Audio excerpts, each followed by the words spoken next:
So we've got literally Dumb and Dumber going to Mexico. Going to Mexico. You ever see that Breathless movie with Richard Gere? That was epic. They're always going to Mexico. Well, now we've got the mayor of New York City and we got the mayor of Chicago. This is just literally months after both of them saying, come to our cities. We're sanctuary states and sanctuary cities. Love to have you. You get a bunch of buses and thousands of illegal immigrants just overrunning your city. And all of a sudden, no. We're all done. I mean, we said what we said, but now we're trying to take it back.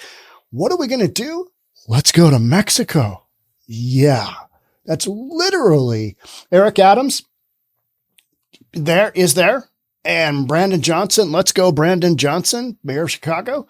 He's like, yeah, I got to plan a trip. What are you going to do there? You're going to look at the Rio and go, yep, they're crossing. Yep, they're voluntarily giving themselves up at the border and they're getting, taken to whatever town, Eagle Pass or, Laredo. And then they're getting shipped around, right? They're getting shipped around. And both of these jokers, Dumb and Dumber, basically say, this is the greatest thing ever. Till it's not. Let's get into it. Here we go. Now Chicago's woke mayor, Brandon Johnson. Let's go, Brandon. He's planning a trip to the U.S.-Mexico border as city warns of humanitarian crisis. You mean the crisis that Texas, Arizona, and Florida have been talking about for years? That one? Oh, with more than 15,000 flooding into the Windy City, with police precinct housing some forced to lock its door. We're full. The inn is full. And that's what these jokers, just run the numbers, guys. How many million have come into the United States illegally? And then we just spread them around. You guys, both of these folks said, come on in.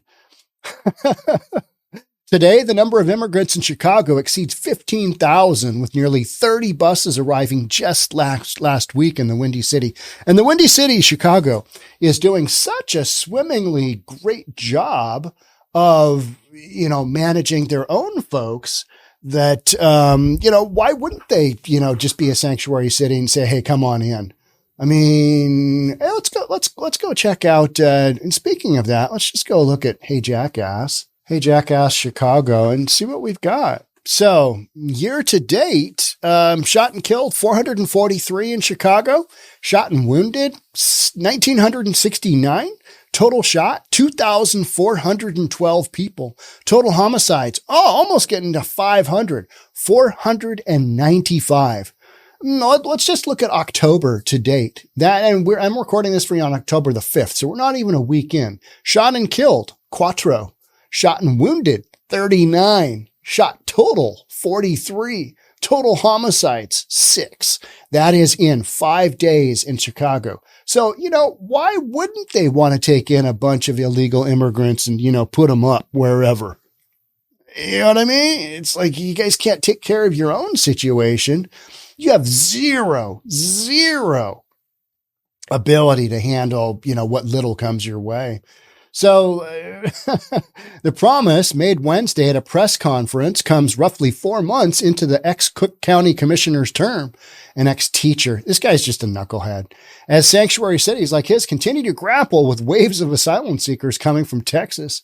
I think what Greg Abbott's doing down in Texas is it's the right thing to do. You're spreading, the folks around. I don't blame these people for coming into our country when the Biden administration basically just said, yeah, bring them on in. It's okay. Come on in. A couple of years ago, basically they just said point blank, word got out. Let's go. You got a window here. Millions have come across, right? Why, if your living situation in, say, Venezuela, you're going to do whatever it takes to get the F out. So I don't blame them for coming. I blame the way it's handled. This isn't how immigration should go. You got to have a closed border. Other countries do. It's because you got to be able to manage who's coming in and who's coming out. Can't just be this free for all of let's stick them on a bus and we'll send them somewhere. I mean, the ex-school teacher who succeeded Lori Lightfoot assured attendees that he would be visiting the border soon, but did not specify when. This guy is just more of the same progressive nonsense going nowhere. And it's literally going sideways on him. And he's got just this disastrous tenure in office going on. We need better coordination, quite frankly. Citing how the growing crisis has been a tremendous sacrifice for the people of Chicago, Johnson told the crowd of reporters, "We need to go assess the situation." Okay, so Let's Go Brandon is going to go to the border and assess the situation. What does that look like? You know what I mean? He's going to get on a plane. He's going to fly down to Laredo. He's going to fly down to San Antonio, ship in, whatever, take a regional hopper to Eagle Pass. And literally he's going to look and see, good Lord, there's lots of them coming. And then do what? All right, because Abbott's not going to go, oh, okay. Well, since you came to our great state, I guess we won't ship any more to your city. Is that happening?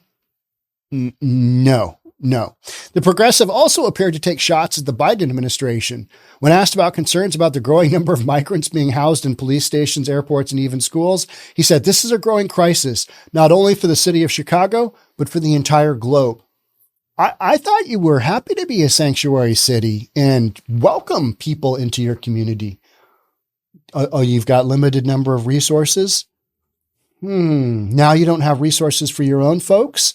Here's something that I think about often.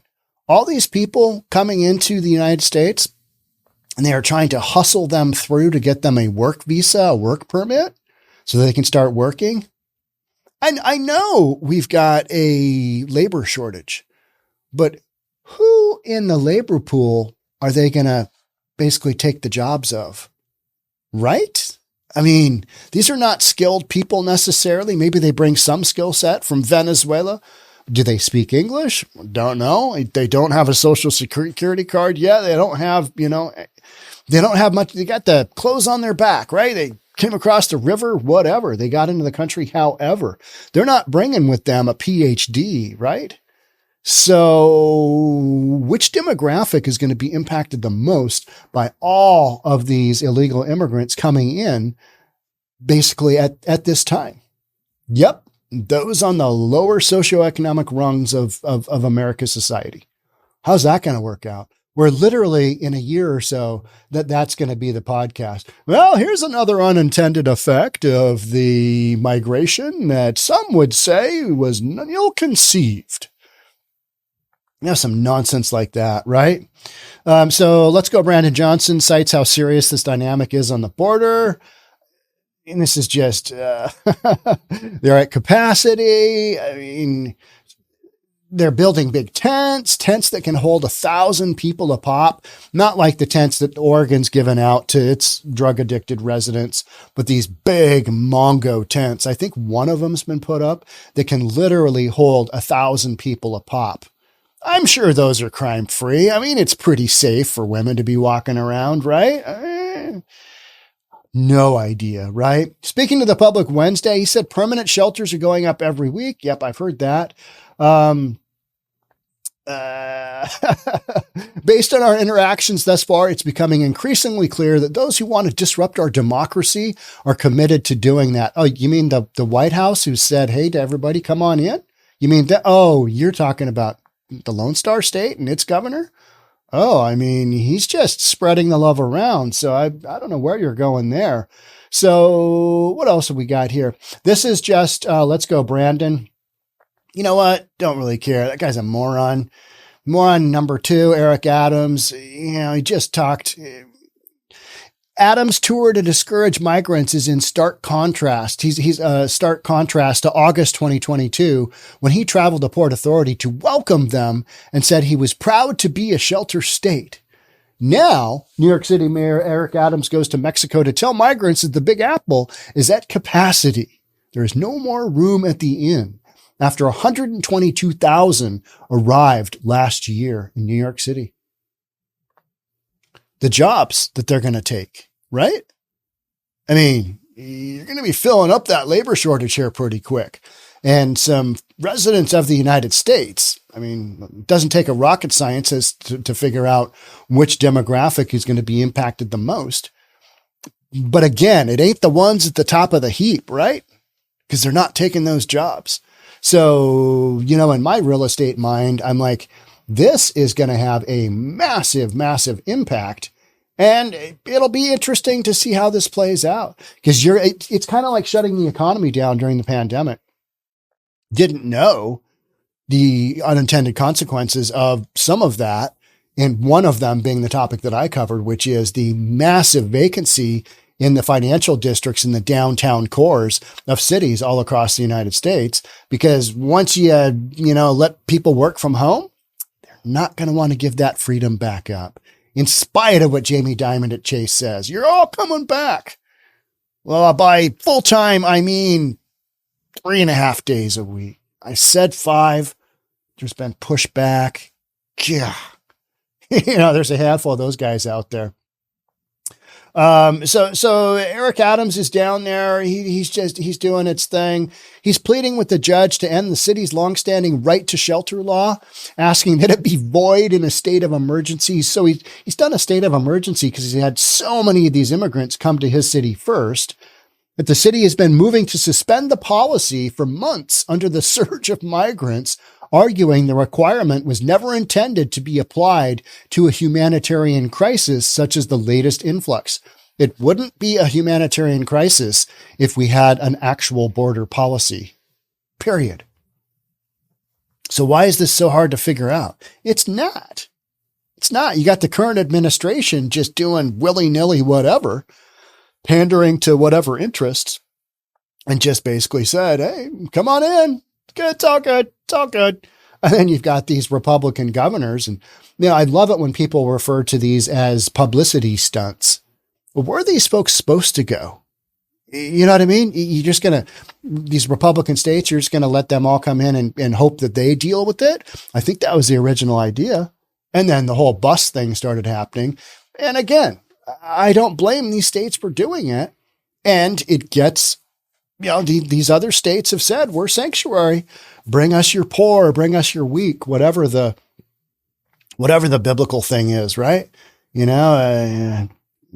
I forgot that. I had to memorize a whole bunch of Bible verses in school. And, I got bits and pieces of them. And every now and then, the meek shall inherit the earth. It doesn't really seem that way. It seems like they're just getting stomped on. So, there's some stuff there that doesn't make any sense.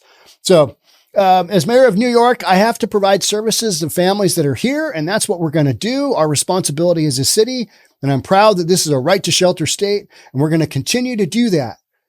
But we're also going to Mexico because we don't have the resources without the city going bankrupt to, keep everybody happy. Here's a good one. This has been a good one lately. Hundreds of migrants asleep in line early on August 1st for placement at the Roosevelt Hotel Intake Center in New York. They've turned this entire really nice hotel, or it was at one time, right, into a migrant intake center. And they've just they're filling up these hotels, and the city is paying $350 to $500 a night for these hotels. And you've just got these folks just running around. They're giving them bikes. Did you know that? They're giving them bikes and scooters. Yeah. Well, you need them to get around. Whole thing is just, again, I do not blame these people for coming into the United States because our current administration has basically said, yeah, come on in.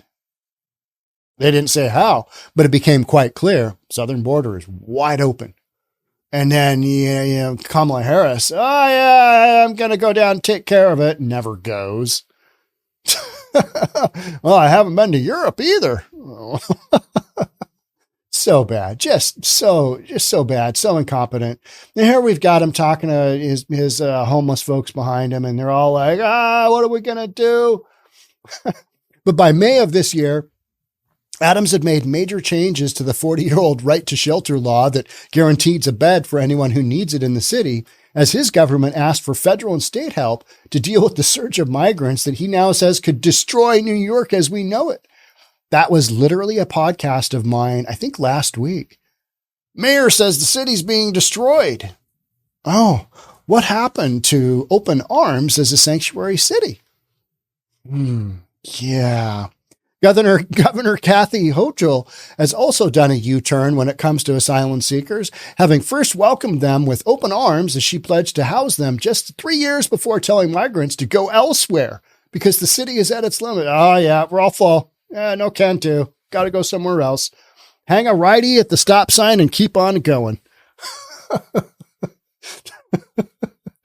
We have to get the word out that when you come to New York, you're not going to have more hotel rooms. We don't have capacity. Huh. Hey, you didn't think that through? You didn't think that through. So we have to also message properly that we're at a limit. If you're going to leave your country, go somewhere else. Like where? Where are you going to go? Because it's the southern border that's open, right? Canada, they're not letting folks stream through, are they? No, people aren't going through Canada, are they? Why is that? Huh. Weird, right? Yeah, because people from Central America can't necessarily work their way geographically through Canada. On Wednesday, the mayor also echoed a rising number of voices in calling for a larger global response to the increasing number of migrants to the U.S. Why don't you just talk to your president that you voted for? Get that thing going. Yeah. Because, I mean, it's quite simple, isn't it? The pressure that's being put on this issue right now, it'll have its intended effect. It's just going to take a while. You're going to have something happen. This is not a sustainable long-term process. This is not a long-term sustainable. You just can't do it. And these cities are just, something's going to happen. Somebody's going to have to say, all right, we let enough in.